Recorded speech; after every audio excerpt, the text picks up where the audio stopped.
Я выхожу из автобуса на конечной остановке. Шаг, и уже между двумя пансионатами открывается узкий проход к морю.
Зимнее море встречает меня тяжелым дыханием. Его темная поверхность гонит на берег небольшие волны, будто неспешные удары сердца.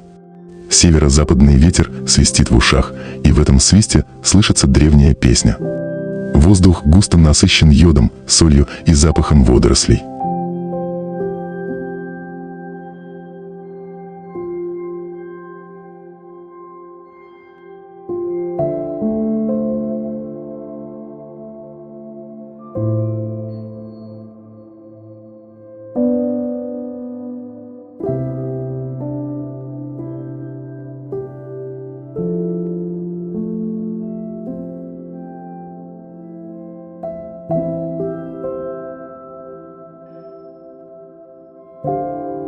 Я отхожу от моря, где шум волн еще долго звучит в ушах, и начинаю подниматься по улице генерала Косоногова.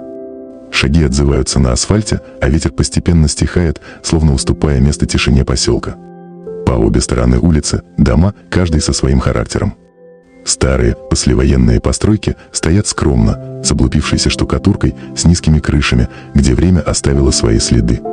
Их окна смотрят на улицу устало, но в этом усталом взгляде есть тепло и память.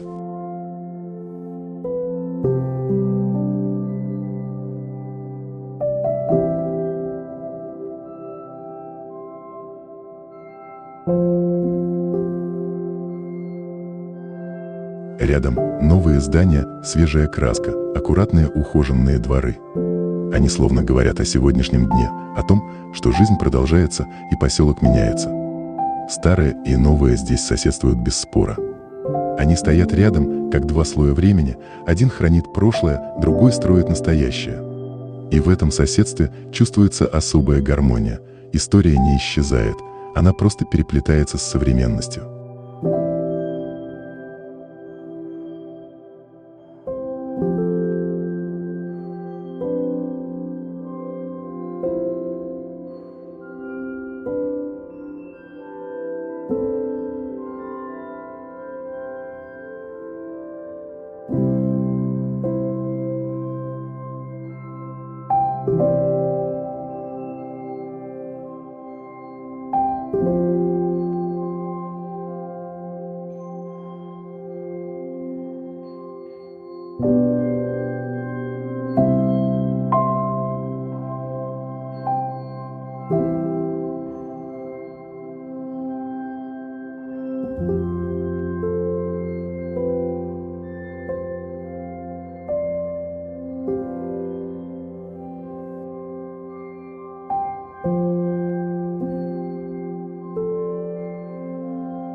улице имени Галины Петровой я шагаю будто сквозь время. Здесь послевоенные домишки соседствуют с новыми отельчиками и пансионатами. Старые и новые стоят рядом, как два голоса, один тихий, усталый, другой бодрый и свежий. И в этом соседстве чувствуется дыхание жизни.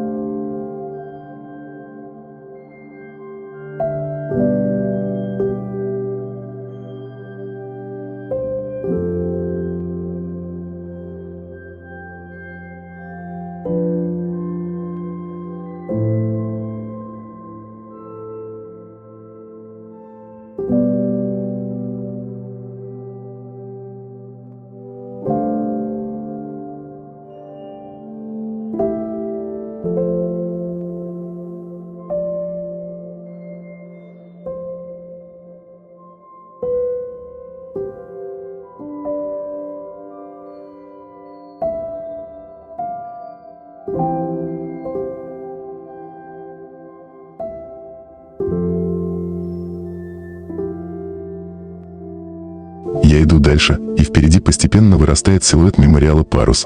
С каждым шагом становится все выше, все значительнее. Его серая поверхность, скрытая за сеткой строительных лесов, словно парус, поймавший ветер времени.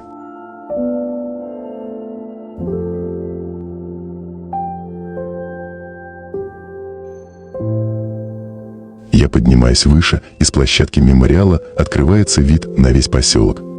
Внизу крыши домов, старые и новые, переплетенные в единую ткань поселка.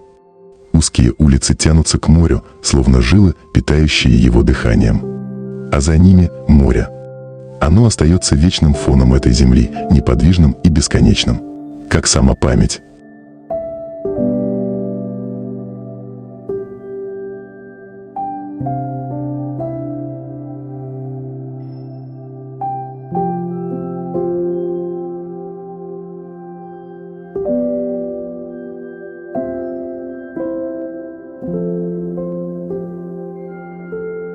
Реставрация идет неторопливо. Рабочие движутся спокойно, без суеты, металл лесов обнимает памятник, как защитный каркас, но сквозь него все равно чувствуется величие и легкость формы.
чеченского десанта меня встречает пушка, поднятая со дна моря.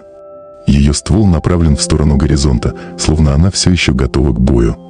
Металл потемнел от времени, покрыт пятнами ржавчины, но в этих следах дыхание глубины, соленая память морских течений. Она стоит как хранитель, как немой страж, напоминающий каждому, кто проходит мимо, что история здесь не ушла, а продолжает жить.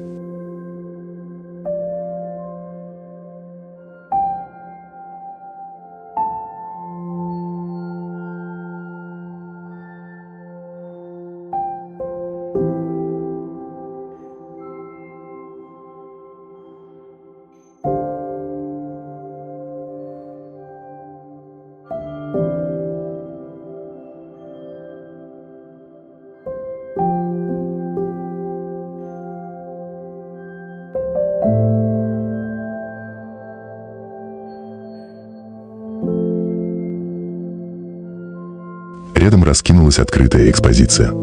Зенитные орудия, когда-то смотревшие в небо, теперь молчат, их стволы устремлены в пустоту. Авиационные бомбы разных калибров лежат неподвижно, словно камни, но в их форме угадывается напряжение, сила, когда-то рвущая воздух. И мотобот, тяжелый, грубый, поднятый со дна Керченского пролива.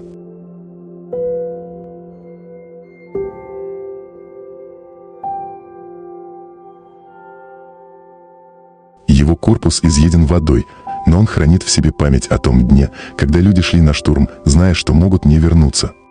Все это — железо, ржавчина, но в них слышится эхо боя, эхо мужества.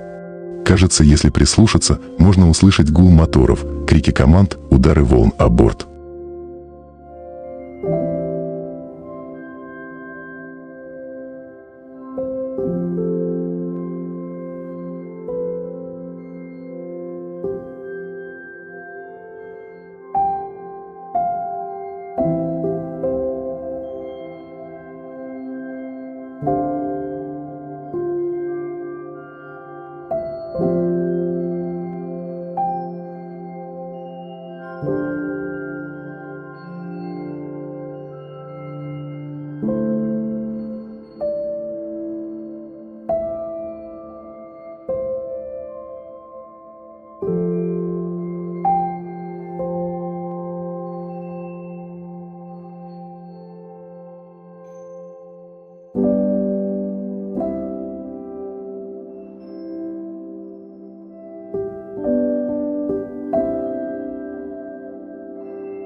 Я подхожу к памятнику.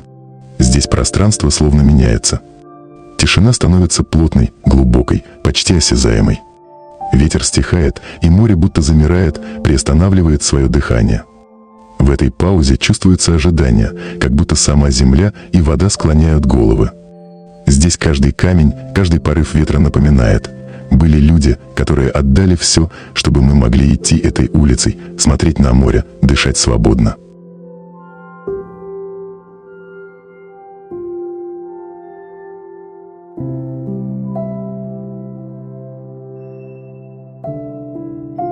Так завершается моя прогулка. Она оставляет во мне не просто воспоминания о дороге и памятниках, но ощущение сопричастности, будто сам воздух хранит память о тех, кто жил, сражался и остался навсегда в этой земле и море.